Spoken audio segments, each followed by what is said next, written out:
7박 11일 동안의 미국과 남미 순방을 국민 여러분의 염려 덕분에 무사히 마치고 돌아왔습니다. 이번 순방은 초격차 산업 강국의 기반을 더욱 단단하게 다지고 글로벌 책임 강국이라는 위상을 한 차원 높이는 순방이었습니다. 특히 샌프란시스코 인공지능 선언을 통해 글로벌 빅테크와의 파트너십을 공고히 하고 자원이 풍부한 남미의 구리, 리튬 등의 핵심 원자재 공급망 협력 또한 한층 강화했습니다. 브라질과의 방산 협력도 매우 의미 있는 성과입니다. 지금 세계 각국은 국가의 명운을 걸고 국익 총력전에 나서고 있습니다. 이런 때일수록 우리 스스로 가진 첨단 제조 역량을 더욱 고도화하고 이를 지렛대 삼아 다양한 국가와의 수평적 협력 네트워크를 보다 폭넓게 구축해야 될 것입니다.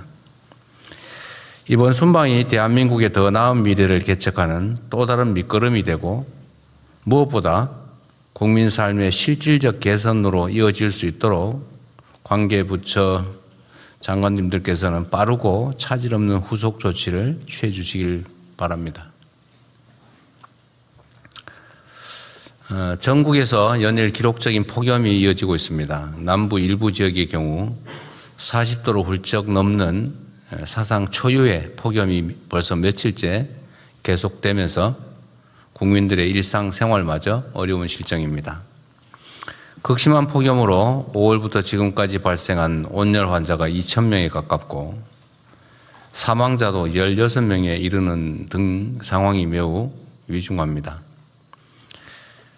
돼지, 닭 등 가축과 양식 어류의 집단 폐사, 농작물 피해 같은 재산 손실 또한 매우 큽니다. 더 큰 문제는 기상이변으로 극한적인 날씨가 앞으로 상당 기간 지속될 가능성이 높다는 점입니다. 현 상황을 국가 재난 사태로 보고 국민 삶을 보호하기 위해서 총력을 기울여 필요한 조치를 빠르고 빈틈없이 추진해 주시기 바랍니다. 무엇보다 시급한 일은 국민의 생명을 지키는 것입니다. 쪽방촌 주민과 독거노인 등 취약계층 지원책을 한 번 더 세심하게 살펴주시고 옥외 작업장과 밀폐 공간에서 일하는 노동자의 안전관리 역시 꼼꼼하게 챙겨주시기 바랍니다. 특히 노동자들의 작업 중지권이 실질적으로 작동될 수 있도록 현장을 집중 점검해야 되겠습니다. 폭염 쉼터의 추가 확충 그리고 이용률 제고에도 힘써야 될 것입니다. 피해 집중 지역에 대한 특별교부세 등 중앙정부 차원의 재정 지원과 함께 가뭄 농가에 대한 긴급 용수 대책도 서둘러야 될 겁니다. 냉방수요 폭증에 따른 전력 수급 문제도 선제 점검해야 되겠습니다. 우리 기후부가 잘 챙겨주기 바랍니다. 극한 기후의 일상화에 대응해서 재난 시스템을 근본적으로 재설계하는 노력도 필요합니다.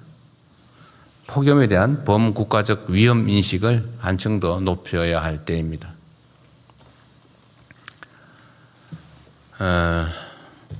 수사 기소 분리를 규정한 개정 형사소송법이 국회에서 의결됐습니다. 이를 두고 많은 논란과 의견들이 있습니다. 이 법률안이 위헌, 집행불능, 국익위배, 행정부 고유관 침해 등 국회 입법권을 부정할 만큼 심각한 상황이라고 보기는 어렵습니다. 거부권 행사라고 하는 게 의견이 다르다고 할 수 있는 것은 아니고 상권 분리 원칙에 따라서 상대의 권한 행사 자체가 상권 분립에 위배된다, 헌정 질서에 위반된다라고 해야 상대의 권능을 부정할 수 있다는 게 어제 헌법학계 의견이기 때문에 지금 상태로는 입법권을 부정할 정도에 이른다고 보기가 참 어렵습니다. 주권자 국민이 부여한 모든 권한은 견제와 균형의 원리를 바탕으로 투명하고 공정하게 행사되어야 합니다. 이는 국민 주권과 민주주의 또 법치주의를 떠받치는 근간이자 국민의 인권과 보편적 권리를 보다 충실하게 지키기 위한 핵심 전제입니다. 그러나 지난 수십 년 동안 검찰은 수사부터 기소, 영장 청구 등 형사사법 체계 전반에 걸쳐서 매우 과대하고 집중된 권한을 행사해 왔습니다. 이 같은 비정상적 형사사법 시스템 하에서 검찰 내의 일부 집단은 기소를 위해서 수사할 수 있다라는 이 권한을 무소불위로 악용하며 있는 사건을 덮거나 누군가를 정해놓고 처벌하기 위해 별건 수사, 먼지털이 표적 수사를 관행처럼 되풀이해 왔습니다. 그 과정에서 무고한 국민들이 감내하기 어려운 피해를 입었고 심지어 스스로 삶을 저버리는 일도 자주 발생했습니다.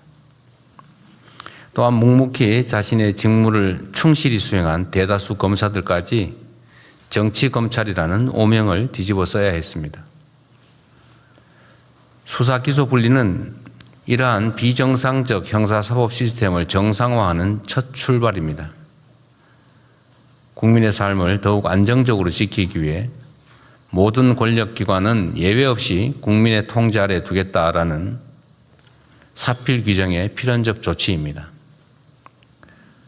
국회의 형사소송법 개정으로 형사사법 체계의 선진적 정상화의 단초가 마련되었지만 또 한편으로 보면 경찰의 수사권 독점과 비례화에 대한 우려가 커지고 있습니다. 이러한 문제를 보완하기 위해서 관련 법령의 정비 또는 제도 정비 등의 후속 조치가 반드시 필요합니다. 특히 새로운 수사 시스템의 정착 과정에서 국민이 억울한 피해를 입지 않도록 수사 공정성, 그다음에 수사 역량 제고에 작은 빈틈도 없어야 되겠습니다. 이름과 역할은 변해도 국민과 법치를 수호하는 검찰의 책무는 조금도 가벼워지지 않습니다. 검찰은 대표적인 공익의 대표자인 만큼 인권 수호자로서의 책임을 보다 충실히 수행해 국민 모두의 검찰로 거듭나기 바랍니다. 민중의 지팡이인 경찰 역시 뼈를 깎는 자세로 내부 비리 근절과 피해자의 실질적 보호, 민주적 통제 강화에 총력 매진함으로써 믿음직한 국민의 경찰로 거듭나기 바랍니다. 개혁은 가죽을 벗긴다라는 의미입니다. 한 번의 제도 변경으로 쉽게 종결되는 그런 개혁은 세상 어디에도 없습니다. 국민의 눈높이에서 원래 취지대로 변경된 시스템이 제대로 작동하는지 세심하게 점검하고 부족하거나 잘못된 부분이 있다면 신속하고 과감하게 그리고 철저히 보완하도록 하겠습니다. 이상입니다. 이후 회의는 국무총리께서 진행해 주시겠습니다. 네, 이후 순서 진행하겠습니다. 먼저 부처보고가 있겠습니다.